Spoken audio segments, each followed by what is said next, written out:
So, Mike, tell us, at least clarify where you're coming from and what you mean by these fictionalizing devices.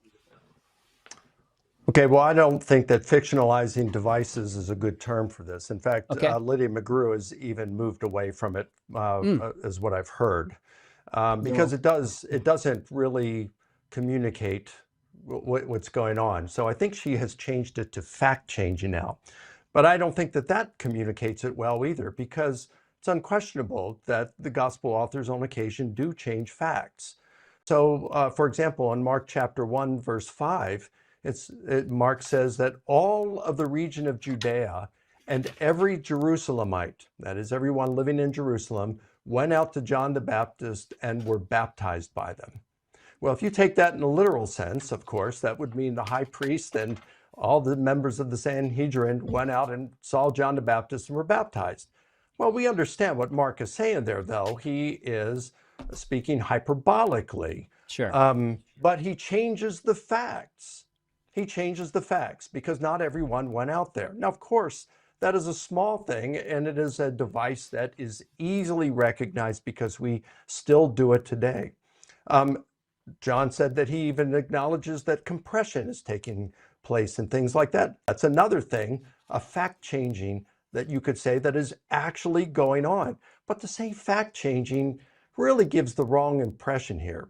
I think something like dynamic reporting or literary adaptation is a better term for it. The question here isn't whether they're actually changing the details. The question is to what extent they went to. Now, John said that you wouldn't have, he doesn't believe that the gospel authors would change the word, like, what do you say, radically reshaping the words of Jesus.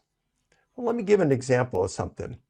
Let's go to Matthew chapter 27, verses 9 and 10. And here we see Judas. He takes the 30 pieces of silver and he throws them back into the temple. And then Matthew says this was to fulfill what Jeremiah the prophet said. And then he quotes, and then he gives this long quote from scripture. Well, if you look for that in Jeremiah, you're not going to find it. And the reason being is it's in Zechariah. But it's in an entirely different context. And what happens is you have Zechariah, who is the prophet, and God tells him, look, they're not respecting you anymore. Stop working with them. And so after a while, Zechariah goes to the Jewish leaders in the temple, and he says, look, just pay out to me what I'm going to stop acting as your prophet. Just pay out to me what you think I'm worth. And so they measure out to him 30 pieces of silver, 30 shekels. Well, that's actually an insult because that was the price of buying a slave back then. And so God tells him, take those 30 pieces of silver and throw them to the potter. Now, the word that is used there for throw actually would be like to give to the potter. And in that case, the treasurer of the temple was a potter serving in that capacity.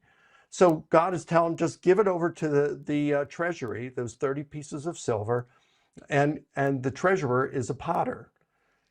Well, then you've got one word in Jeremiah, the word field. That comes from a different context where Jeremiah purchases a field from one of his relatives for 17 shekels, 17 pieces of silver.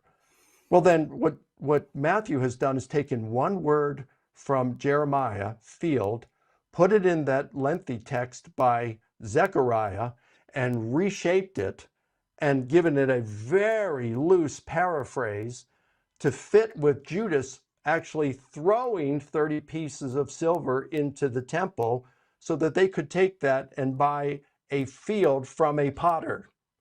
And then Matthew says this was to fulfill scripture.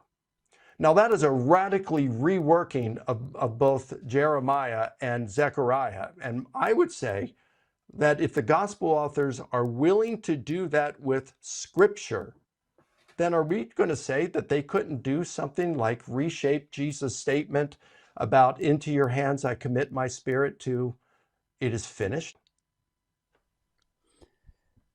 I